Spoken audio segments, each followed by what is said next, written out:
Welcome to On the Chain.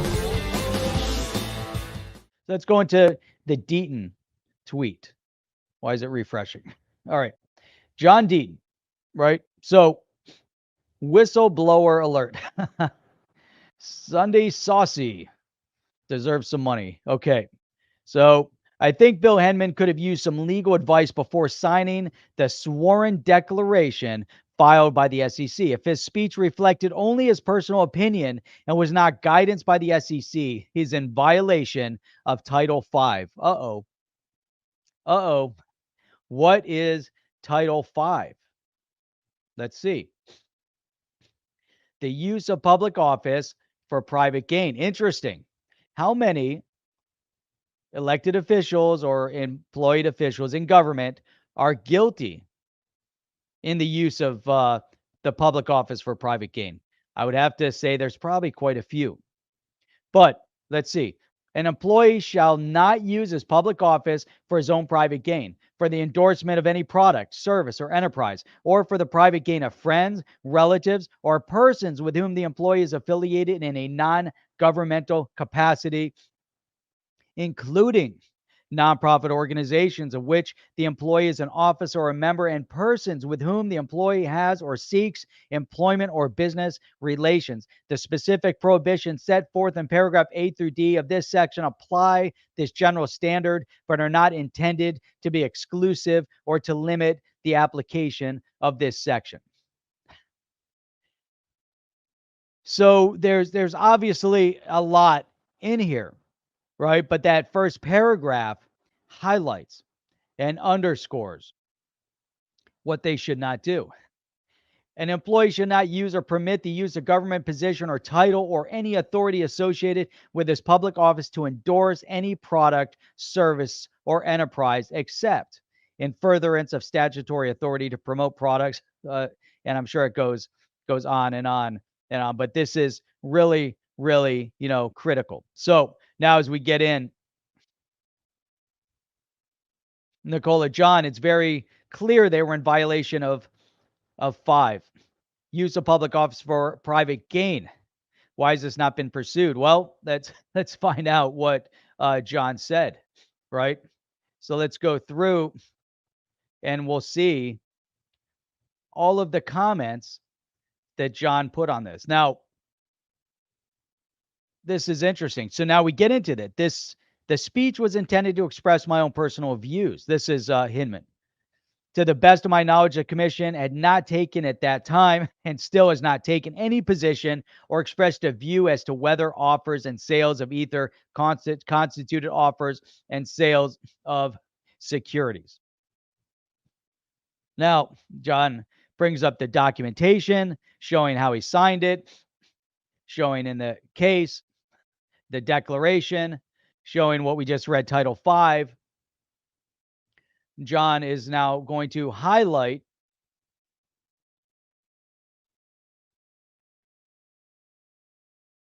get rid of this. Why is this still here? Can you guys see it? You can see it. Let me just, it's highlighting over there. It can't. All right, I'll just highlight it. There we go. So you can't use public office for private gain. An employee should not use his public office for his own private gain, for the endorsement of any product, everything we just read. Now, his firm was a member of the Enterprise Ethereum Alliance. Interesting. The EEA, the Enterprise Ethereum Alliance, is a member-led industry organization whose objective is to drive the use of Enterprise Ethereum and mainnet Ethereum blockchain technology as an open standard to empower all enterprise. Now, that's an organization.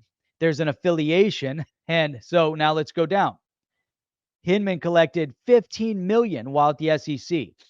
He claims it was retirement benefits, but he unretired immediately, going back to Simpson Thacher after leaving the SEC. Even if it was strictly retirement benefits, his speech benefited his firm and its clients. John Deaton, he goes on. If the law has always been crystal clear, as Clayton and Gensler claim, then there was no reason for Hendler to give the speech declaring Ether a non-security. The SEC claims the speech had nothing to do with the SEC guidance to the markets. Hinman might want to seek counsel. This is John Deaton. Now, let's go on. There was some interesting commentary on this. So, Jeremy Hogan, everyone knows Jeremy Hogan, attorney, makes videos. We've seen many of his videos. He has some great videos. He's been here on the chain. When John Deaton starts talking about a Title V violation, you know things are getting serious. Now, this is important, right? And this is also why, starting out the whole conversation, I kind of prefaced where the space is, this emphasis and focus on Bitcoin, the development of this space, the movement of this entire space into kind of where the banks are resistant. Government is resistant. Big institutions are resistant, right? And then you have the support mechanisms that are trying to drag this out as long as humanly possible to try to delay the inevitable move towards decentralization of financial assets. Now, within the space, within these firms, within the financial institutions, they all have a stake for the delay. They also have a stake always trying to pick winners and losers as they look at the tech space, those they invest in. Now, they're even talking about there's a patent mafia within big tech crushing and stepping on patents.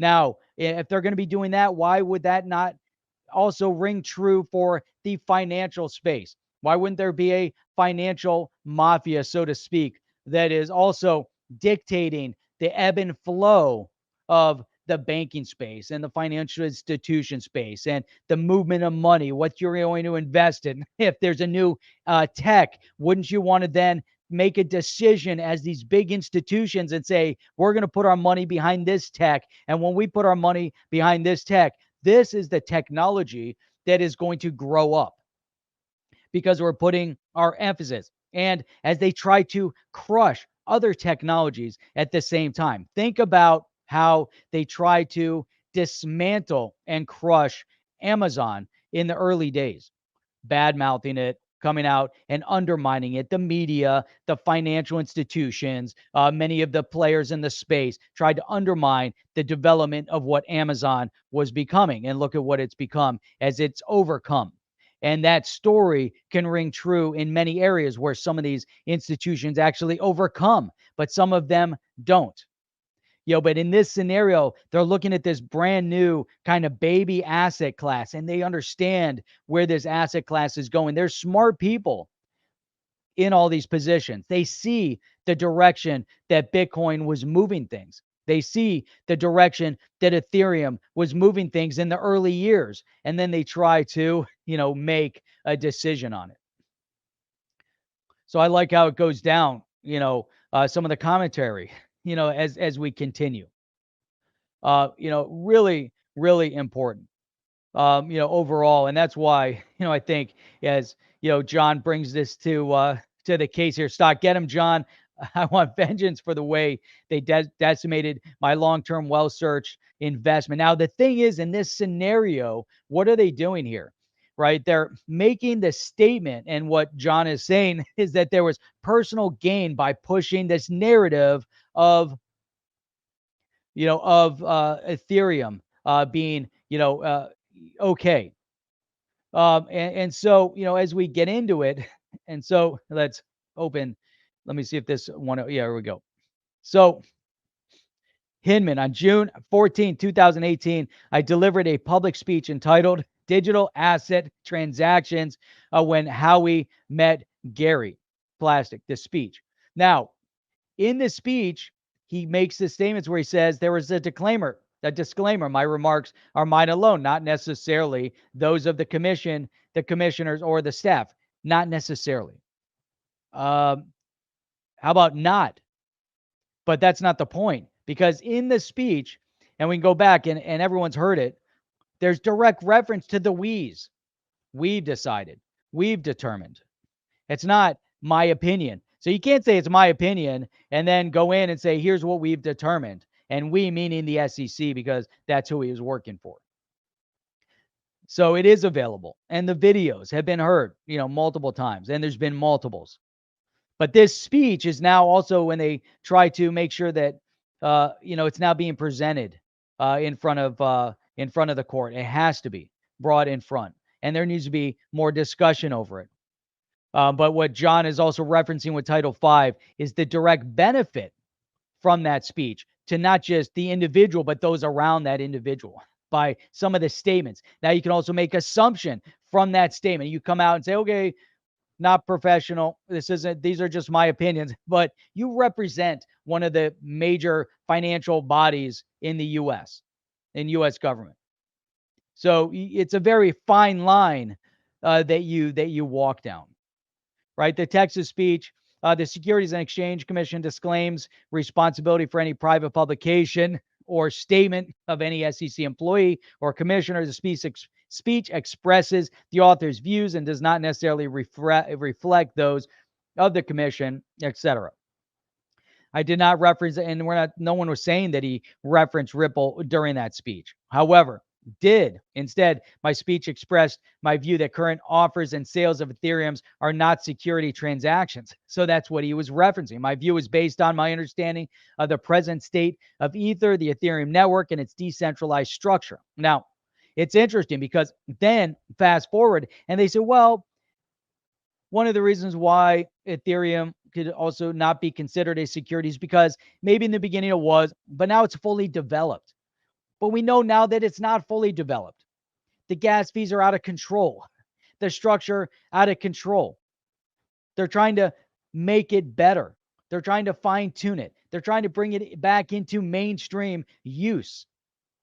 So obviously it wasn't a complete product. It was a product, so there's so many misconception being presented, and in a new technology, things are very, people like using that word fluid, but things are very fluid. Things are changing and developing and expanding. All these new things that we are talking about earlier, like the NFTs and the staking and the wrapping and being able to earn, all this stuff is fluid. It's kind of growing and evolving. It's evolving. It's going through an evolution.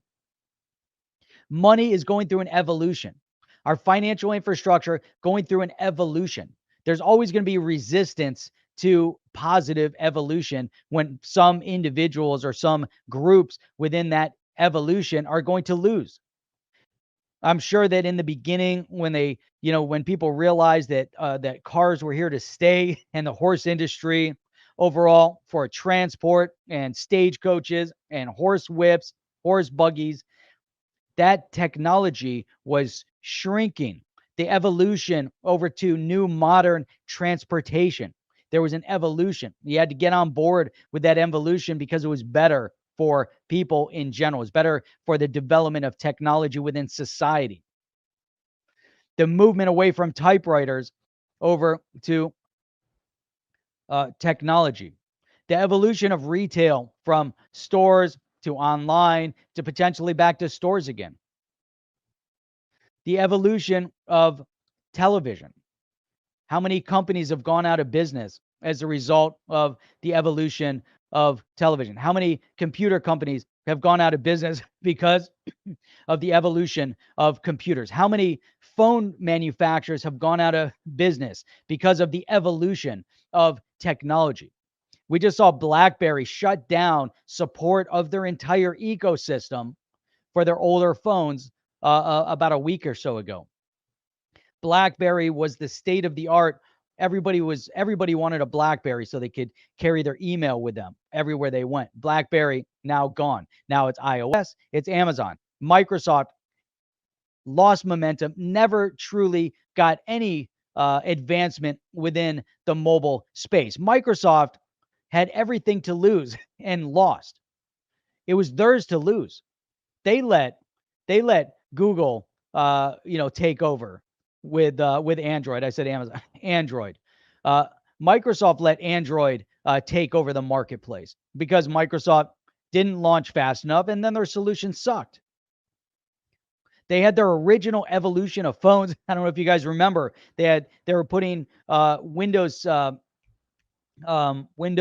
PE, not PE. I think maybe it was PE, but they had a Windows version that was going on phones, basically just Windows. And there was some flip, where you had the screen. I remember years ago. So back in like, it was like 2005, I had one of those flip phones where you flip the screen up and you had a full keyboard and you had Windows and you had some, access. It was a little slow, but it was kind of cool at the time. But think about that evolution.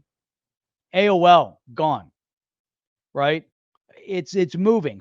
This space is developing fast, but within this development, things that we probably didn't observe was how certain entities were picking winners from losers, putting support behind certain new technologies, especially when it has to do directly with business. And so that's what we're seeing here. And now how do you distance yourself? How do you distance yourself from this? You're giving a speech, and this is where John is pointing this out, the benefit of so many around. So the speech was intended to, well, it didn't. Whatever the intention was in your mind, it didn't come out that way, because you can't use, during my preparation of the speech, I discussed my thoughts with other commission employees as part of the commission's ongoing deliberation about whether offers and sales of Ether constituted securities. To the best of my knowledge, the commission had not taken at that time, and still has not taken, any position or expressed a view as to whether offers. Now, they've made their statements. Both Clayton and Hinman made statements along those lines. So it's interesting. Now, are these statements coming back to haunt them? And that's where John is really bringing a lot of this back. This is where the Ripple attorneys are bringing a lot of this back into perspective. And now, as you see the SEC, why is it they're singling out one entity, not all entities? Why didn't they go after Ethereum with everything? Ethereum did an ICO. They dropped money. They sold the asset for direct benefit in the Ethereum Foundation efforts in the early days. Now, that could be considered a direct security. Why didn't they go after them first? Why did they go after Ripple first? When, as you develop and you start looking, there is no direct tie-in to people, buying XRP and seeing a direct benefit from Ripple. There's some statements, and so maybe at some point, and that's where even John has referenced, maybe in those early days, there could be some connection back. But the SEC trying to make claim that it existed over the extended length and period of time, all the way to current date. That's where John got involved in this whole thing. Is they overreached. They're overzealous, reaching all the way out to current time, to now. And it's incorrect. Now, they've gone after library. They went after kin or Kick with a kin token. And the way Kick had it structured, it was a security. And it was, I think, very obviously and easier to prove. But then in their outcome, even in that case, Kick paid a $5 million fine or $3 million fine or whatever it was. And there was no clarity. Zero. Nothing came out of it in terms of clarity for the space. And that is not what is going to happen in this scenario, because the powers that be at Ripple and the attorneys at Ripple want full clarity as an outcome of this case. You're going to go through all of this for a year in, and money, the amounts of money they've spent on their legal team, and they have the best and the brightest. All those people, all this time, is you're not going to spend millions and millions of dollars on legal fees only to settle with no clarity. Makes no sense. And the powers that be right now, with Daddy G and others, the statements that come out of there, the agency with the enforcement, the pillars of enforcement, are not settlement type of language. They're more aggressive in nature, meaning that we're going to hold you accountable to our vision regardless. And we're going to push until we win or we lose. Now, if they're going to push till they win or lose, now we know that the SEC has lost many cases. It goes back to the bottom of their webpage somewhere into obscurity. And if you dig in, you'll find that they've lost lawsuits, but you don't find them. They're not highlighted. Oh, we lost, and now let's discuss it. Nope. It goes down into the dustbin of history, into obscurity. and then they move on, and then that's it. So how is that going to impact then their oversight and enforcement of the crypto space at large? And so if there's a battle where the SEC wants more power, and as Hester Peirce was saying, that the CFTC needs to step up and fine tune their rule book, because the CFTC needs to take a leadership role in everything that's happening and cannot allow it to sit with the SEC and allow the SEC to dictate and make determination as to whether or not this asset class is a security or not when it's not. Are you down with OTC? Please like, subscribe, and click the bell to be notified when the next video drops.